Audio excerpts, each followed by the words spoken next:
love those type of discussions that we had last week. A good Sunday school class discussion is never one-sided. Like, oh yeah, we think that. Yeah, we think. You know, I like that where it said, now wait a minute, what about, you know? Because it makes us all think and look back into the scriptures. And, you know, and it's not about good or evil, or you're bad and I'm good, or I'm bad and you're good. You know, it's not that. It's trying to reach that understanding that we all need as believers as we go through. So,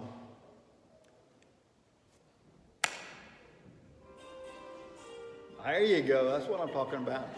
Well, I got out of what you just said. It's just every once in a while the teacher can be wrong. It's just like, Yeah, every now and then, yeah.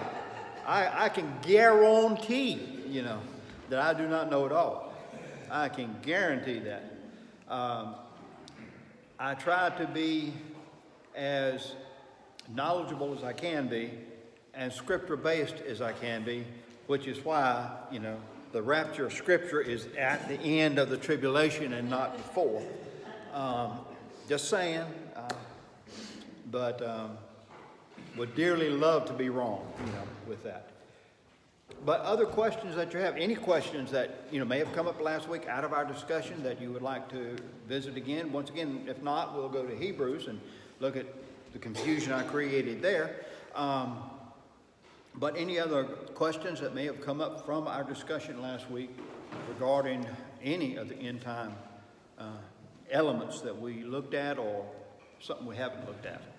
I mean, you're not even planning for the mid tribulation. There are. Yeah, I said about the wrath. What's that? Said that on the wrath. Yeah. We, yeah. Oh, the rest of it, We're clearly not going to do the wrath because Jesus already received all of it. But that comes at the end. That's why I was asking his position on where it falls. it didn't say mid tribulation.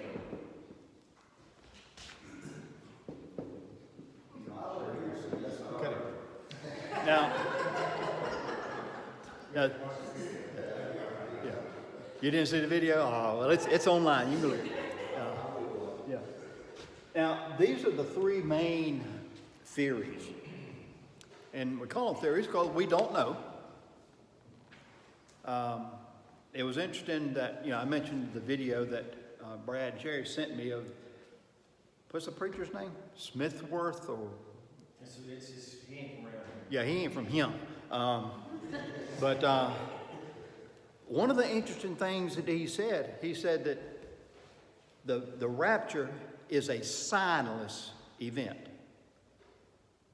He said there's no biblical sign, you know, because he's got a very good oratory about him. I have that was a mocking oratory, but he said there was no biblical sign of a rapture.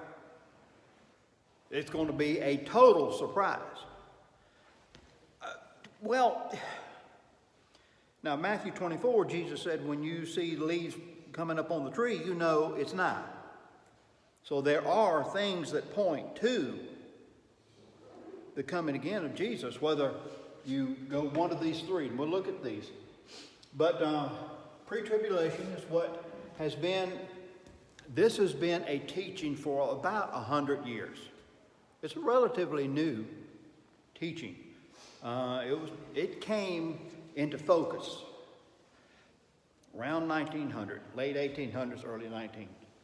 Became a real theory of the rapture of believers. Now, there shouldn't be any question about, is there a rapture? Yes, there is. I mean, the scripture is clear that there's going to be a rapture, whether it's in Daniel, whether it's in Thessalonians, you know, there is a rapture. There is no question about that. The big question is when. And of course, Jesus said, no man knows the day or the hour when the Lord comes. So that produces some of the confusion. some of the questions that we've had. And that's probably intentional from the Lord's part, because he wants you to be ready. You know, I've heard it just lately, that there's nothing that has to happen with the rapture after that. No. It could come anytime and nothing else has to happen no, for it to come. Yeah. And there are no signs for the rapture.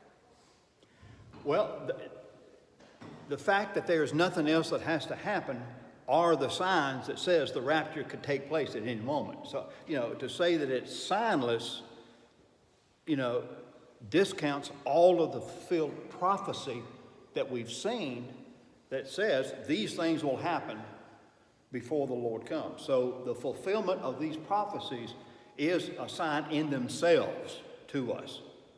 You know, like leaves on the tree. Okay, get ready. I am coming back. Now, there is no date that says, you know, April the 25th of 2022, I'll come back. Because knowing humanity, we would wait to just about midnight on the 21st to even try to get right. That's just the carnality that we are. So it's not declared. There are things that point to it. And from scriptures, and it's interesting, the same scriptures are used for all three. That's quite interesting. So it's a matter of interpretation. So it's a matter of interpretation, how you read it. It is. You know, there are things that we know, there's things that we don't know, there's things that we think we know, and as David added to it last week, there's things that we don't know that we don't know, you know. And you know, and all that is very true. So, you know, these are theories. Pre-tribulation rapture, mid-tribulation rapture is based, pre-tribulation rapture is based on primarily a word. Because you hear this word in almost every discussion. Church. There ain't no word church after Revelation chapter 3 in the book of Revelation until you get to the end of the book. No, there isn't. And because the book of Revelation deals with the coming again of Jesus and the revival, the establishment of the Jewish people, that is the focus. That is the focus of that. Now, to say there's no Gentiles, the church is gone, believing Christians are gone, who's going to witness, who's going to testify to the Jewish people? You know, there's a lot of questions that come up with that. But this is the primary basis for pre-tribulation preaching. Now, they try to fit all the other scriptures, you know, Matthew 24, 2 Thessalonians 2, 2 Timothy, you know, Revelation 4:1, that's one I've heard. When John said, you know, come up hither, well, that's when the rapture takes place. Well, no, that's when the Lord called John. There's nothing in that verse that says everybody went, you know. But these are scriptures, but it's based upon primarily around that word church. Because almost in every discussion. Now, that's the basis pretty much, and I'm giving you thumbnail sketch, okay? Mid-tribulation rapture is based upon Revelation 11, where the two witnesses who have preached for 3.5 years and irritated the world and Antichrist for 3.5 years are killed and then raised from the dead, and they are taken up into heaven.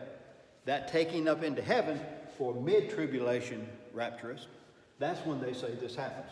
And they then, you know, use the same, you know, they don't use this because they're using Revelation 11, but they use the same scriptures, but say this is the time frame for it.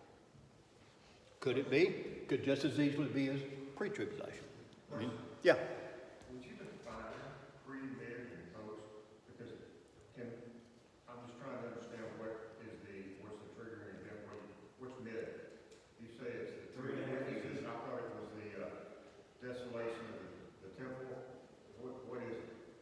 I think the mid-tribulation rapture is involved with the killing of the two witnesses. Now, you may hear some that go to Revelation chapter 12, and they talk about the desolation of the temple and all of those things.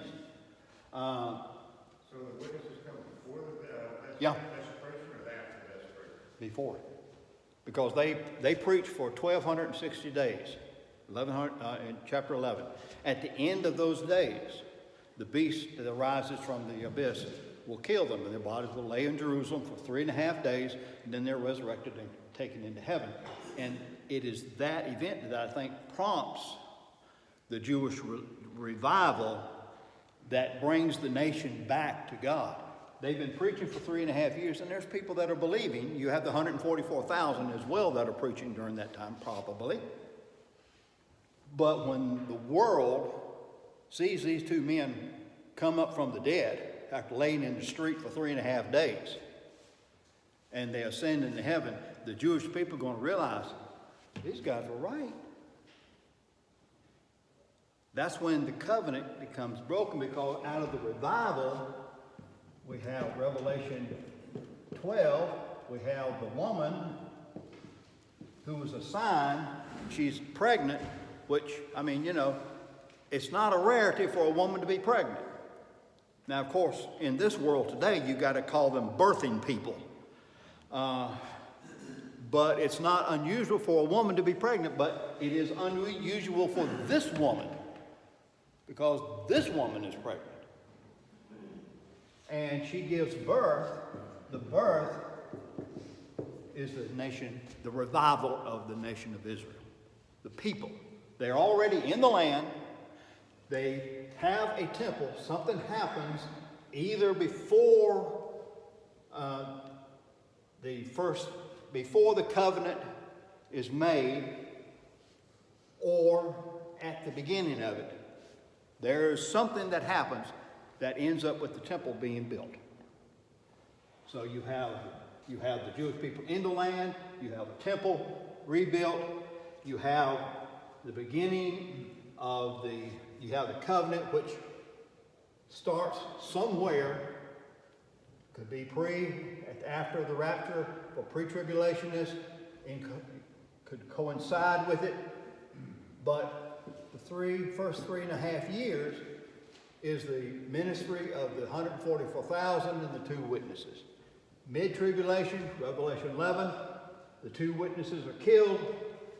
The revival of Israel takes place. The next 3.5 years is when we see the mark of the beast instituted, and the persecution, not only of the nation of Israel, but of every believer. That's when the vows are given, right? Right. That's when it all starts. Bang, bang, bang, bang, bang, bang. Well, you have judgments that take place. Now, somewhere before, and when you have a post-tribulation teaching, which means Jesus will not come back until after the tribulation. Now, I don't believe that. Post-tribulation means it's after. His return is the Battle of Armageddon. That's when the rapture takes place. That's when he comes back. That's the teaching. I can't see that. Now, somewhere in this last 3.5 years, we reach the point of chapter 14, I think it's verse 15, where you have the angel that reaps the world twice. First reaping is called a gathering. Second reaping is called, I'll just use the word, it's a dumping. Because the second group is clearly presented as being thrown into the Battle of Armageddon. They're wrapping up. Now, that happens right after this. We have the last 7 vials. In those last 7 vials, as you read it, there is no mercy shown at all. I mean, it's just bam, bam, bam, bam. And it culminates with the nations of the world having had enough of Antichrist and of Christianity and of Jews. They're going to finish it all They come to attack Antichrist. He comes to attack them. They all meet in Jerusalem. And the city, according to Zechariah 14, the city falls. It is ransacked. A third of the city is taken. Women are raped. There's destruction. Now remember, in Zechariah chapter 12, there is a war where Israel stomps the enemies. So somewhere, I think that war is somewhere in here. This war is here because is at this time that Jesus comes back, touches the Mount of Olives. The Battle of Armageddon takes place. The armies of the world are destroyed. They're defeated. And there's the millennial reign starts at that point. My feeling on this is that before the 7 vials, which there is no mercy shown, the rapture takes place. Because that verse is the only one I can find that actually gives an indication of a time frame.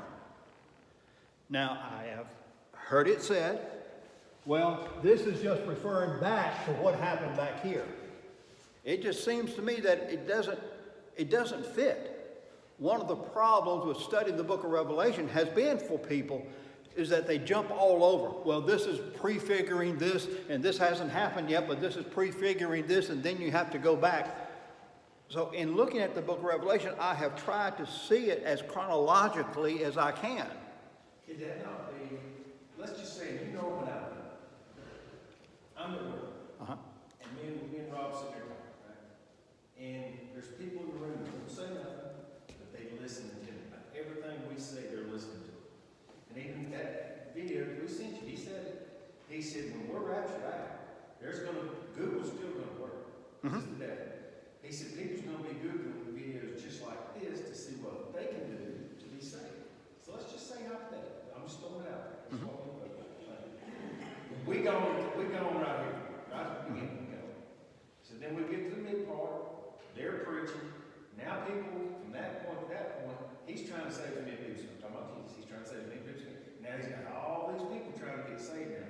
Because these people, I'm telling you, who's listening, as soon as they see just clothes sitting on the floor, they're going to say, heck, they were right. God, I have screwed this whole pooch. I got to do something. So for 3.5 years, they're studying, they're talking to people, they're witnessing. And then they see that happen. By now, they know what's going on. I'm thinking the gathering is all those people that had the second chance. That's just what I'm saying. I know you're going to kill me right now.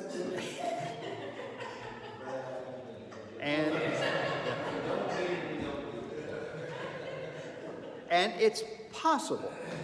Because once again, it's possible. Because once again, we're talking interpretation. It's possible. But you're having to read a whole lot into that. When the verse is way back over here. I mean, why is the verse way back over here if all this is happening over here? Is one of the problems that I have. I would dearly love to know that this is completely true. Because I ain't interested in being here. I've had, enough tribulation in the last year to do me, just for that. I have no hankering to see what happens in the first 3.5 years, much less the last 3.5 years. I have no desire to be, wow, look at there. There's a third of the people of earth are just killed. I'm probably going to be one of that third. I mean, so I ain't got no hankering for that. Yes, Gary. There's a flaw in his thinking. Oh, yeah. Believe that once people see this, then they're going to realize this. Jesus even told them, Jesus on the cross, he dies, he rises 3 days later, and here we are 2,000 some years later, and they all he was just a good man. They still don't believe he was the Son of God. Yeah. It'll be explained away. So, seeing is not believing. But this is kind of hitting me while I'm sitting here looking at this. If you believe in the pre-trib, or if you believe in the mid, or if you believe in the post,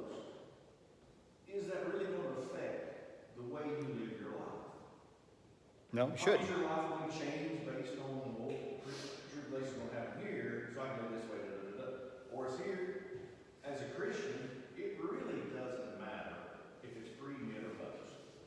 We should be living as if it's tomorrow. Because the fact is, we are looking at our own rapture one day. Mhm. We don't know when we as an individual may be called, Yeah. let alone a group of people called together. So we really should be living in this world, in this life, as if today is the last day that we have on this earth. Yeah, because it could very well be. Because it very well could be. And so, yes, we don't want to be alive and see the wrath and all these bad things take place, but even if it does, is it going to change the way we live? The way we live our life, the way we witness, the way we test. The thing that I think should really affect us is, as Christians, we see these things, so we should, it's like Pastor Matt's been preaching for months, if not years, about being serious about this thing. We need to be serious about this thing because sin is serious, hell is real, and we know people that are going there. And so, why are we sitting on our tushes, living as if we don't have a care?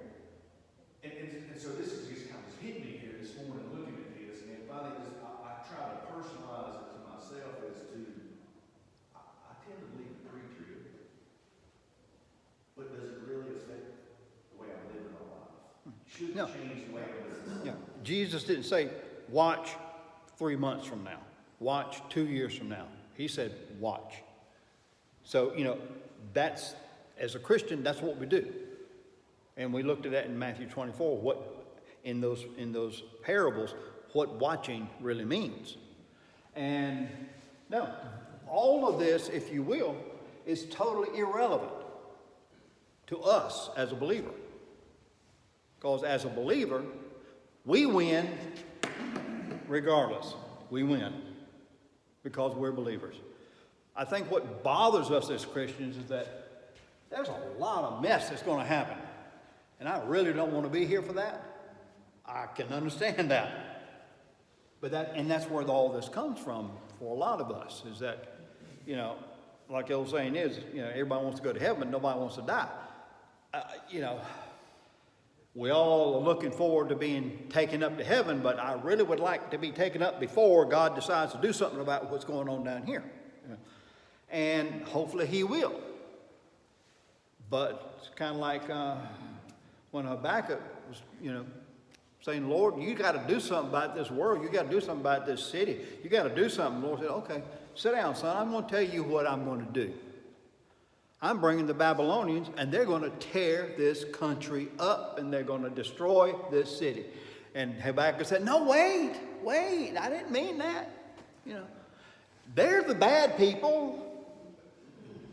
Do that to them. What are you doing to us? Well, you've just been complaining about the us.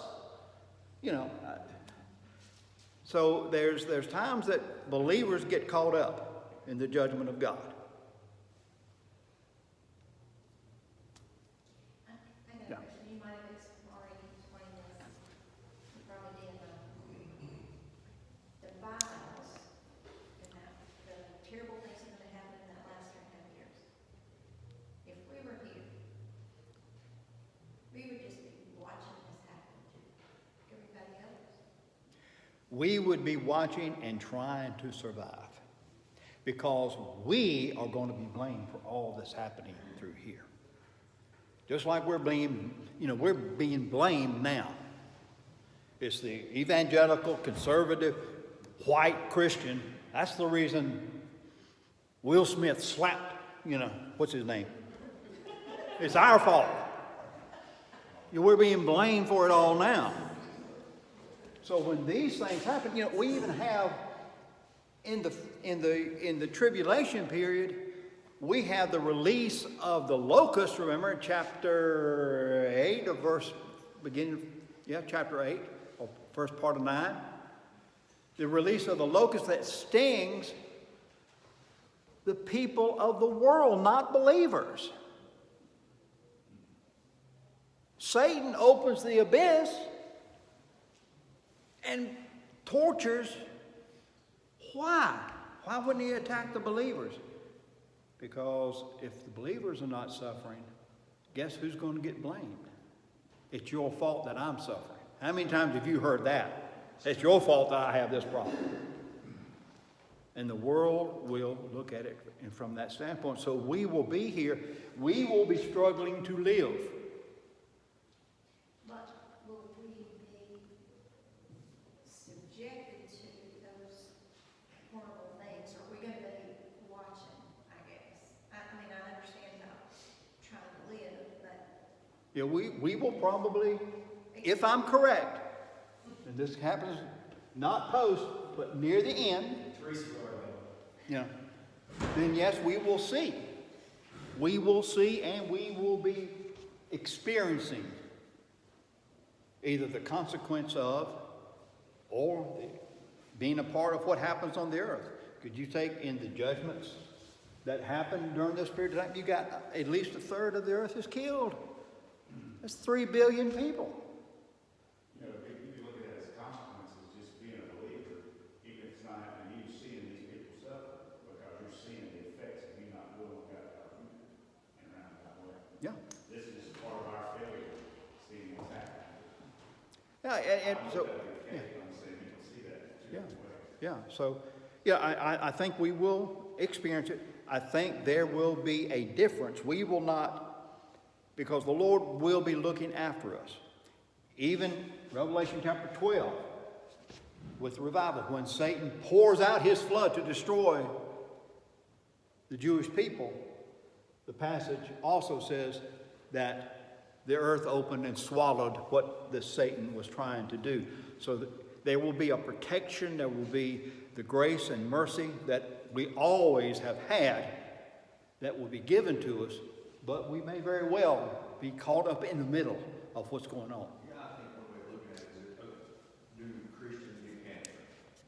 I mean, do kids get cancer, get sick, die? I mean, so we experience all those tragedies even now.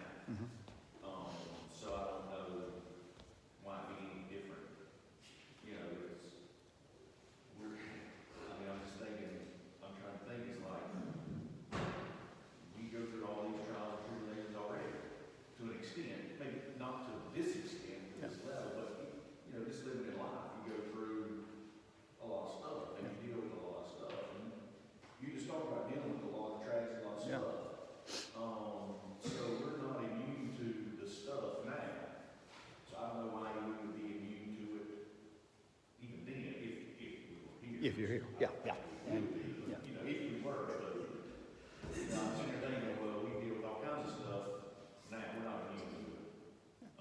So, yeah, your answer is probably, Yeah, I and agree with you know, and I hear people who have said that, you know, going back to the pre-trib thing, is that we will be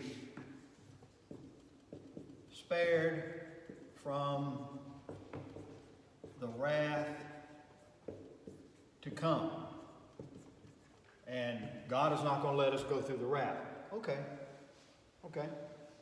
The real wrath happens with this last 7 vials. Now, there's a whole lot of wrath going on here, yes, a lot of judgment. But, going back to what Gary said, we've experienced a lot as individuals and as a world, as believers. Okay? Why are we experiencing that? Why are we not like the Olsteins of the world, you know?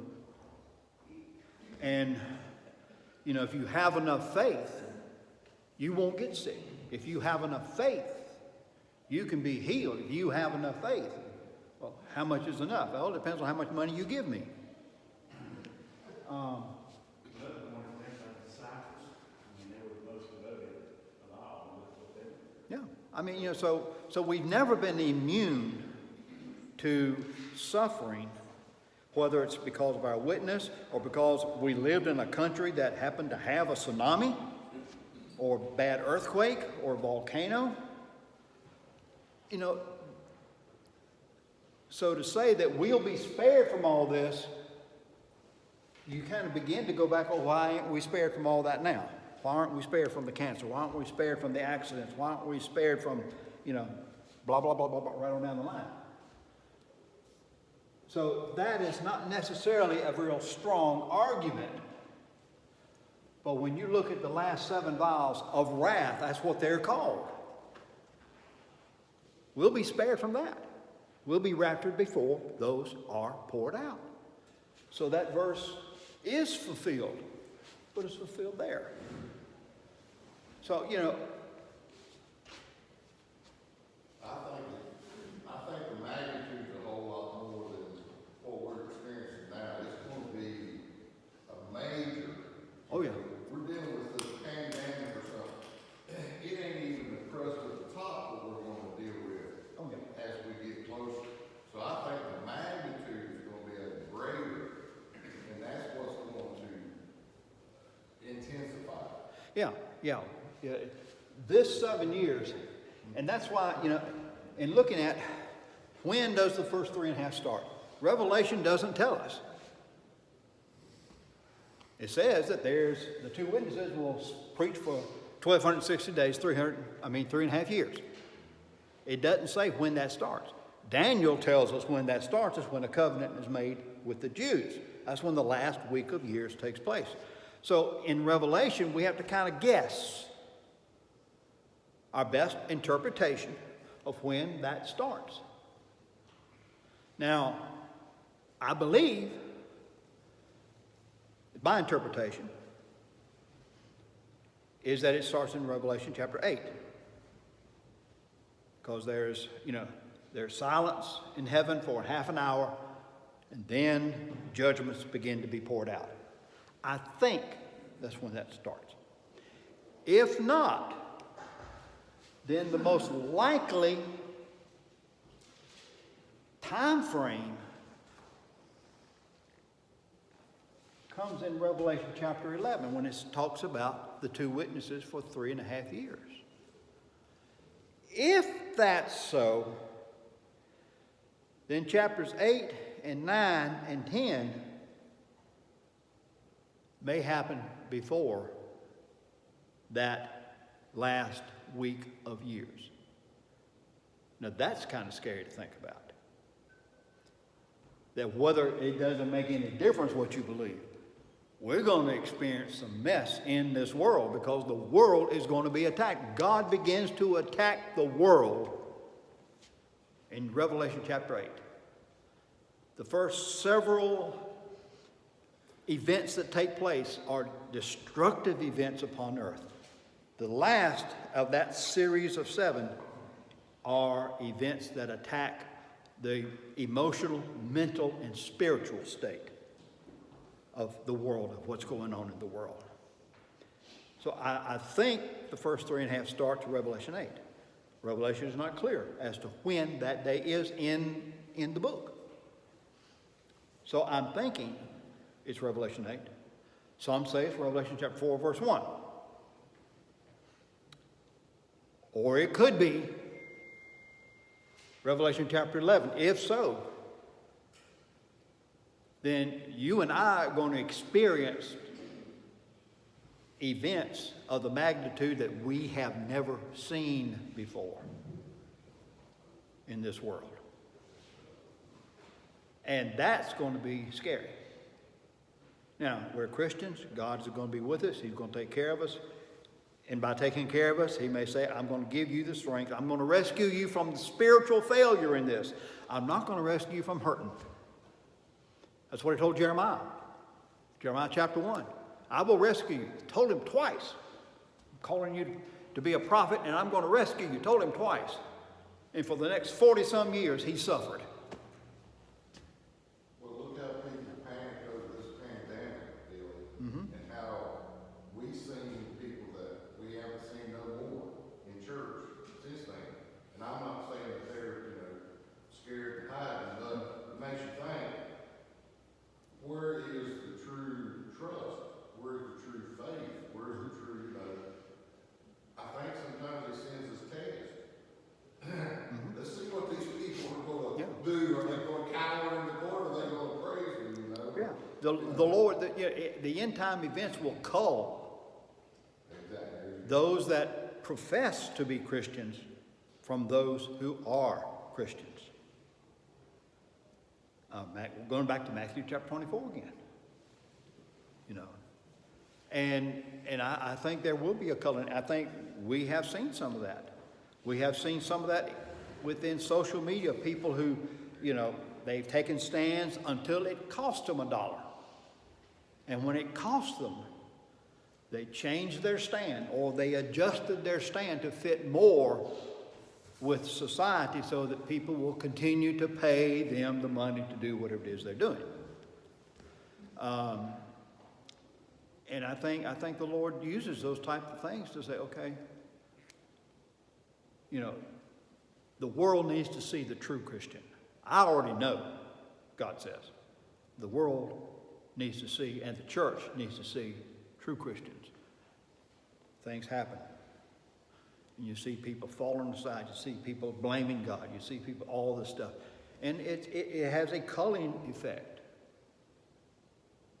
So yeah, they sang in the choir, but they really didn't trust me. They really didn't believe in what I said, that I would be with them. They really didn't believe that, you know, regardless of what happens, I'm still the Lord and they're still mine and I'm going to take care of them. You know, there's a culling effect that takes place. You know, my experiences could have gone totally different. Why did you do this to me, Lord? Why did you let me have these 2 heart attacks? Why did you do this? Why have I got to wear batteries? Why have I got to have a new heart? Why? It didn't go that way. There's some people who it does go that way. And it's not because I'm great. It's just the mercy and goodness of God that I've been able to see and understand that no matter how bad it gets, God is with me. And He's going to see me through. I will have the spiritual strength to go through it. That's what happened with Jeremiah. All that he went through, he never was overcome spiritually. He complained a lot because, you know, being stuck in a muddy pit is not the most fun thing to have happen to you. But every time they drug him out, his message was the same. His message was the same. And sometimes the Lord wants us to face things that will make us as weak as we can possibly be, just so we can understand that when I'm weak, then I'm strong. When I don't have the ability to get out of bed by myself, when I don't have the ability to even begin to make it through a day, I can still have strength in my spirit to be a testimony for Jesus Christ. And in God's mind, that's the bigger issue. It's not whether He keeps us from hurting physically. It's what are you going to do when you do hurt? How do you respond to that? How do you respond to the blessings that I give you? How do you know, all of that. That really begins to tell the story of the spiritual strength that we have. Or does it tell, like in Hebrews, you know, they had failed to mature. They had to be reminded and taught again because they had let things just slip away. They were still believers, but they were getting into confusion. They were losing sight of what was really important. And sometimes you don't have to say a word. People see how you react to adversity and what's going on in your life. And you're a witness Yeah. without saying a thing. It's Right. just how you're reacting and taking on what's happening. Yeah. That's what James refers to when he talks about Job. He said, remember the patience of Job. And the only reason he suffered was for God to prove a point.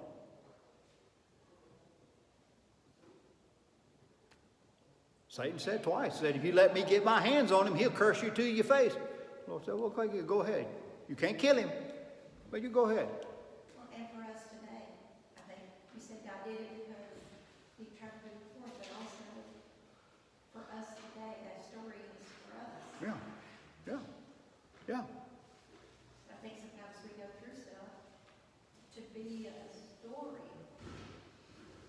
To be an example. Yeah, it is. And, you know, it's kind of like, you know, I had one of the orderlies there at the hospital. He was helping me when I was finally able to get up out of bed, you know, go down the hall, with a walker. And I told him, you know, what all had happened. He said, wow.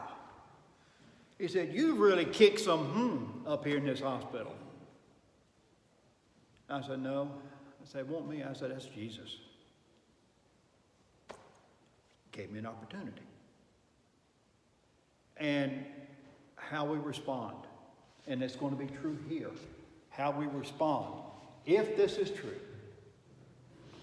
I would love to see it here. Would love to see it here. But if this is true, the world will need to see the message of how a believer really faces what's going on. They need to see it today. And the rapture hadn't even taken place yet. 7 years hadn't even begun yet. We need to see it today.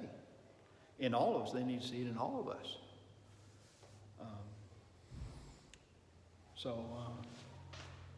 Yeah. That kind of looks like it used to look, doesn't it? Yeah. Yeah, you know, you can't read it any better now than you could before I ever had the heart attacks. Yeah. But other questions, other points?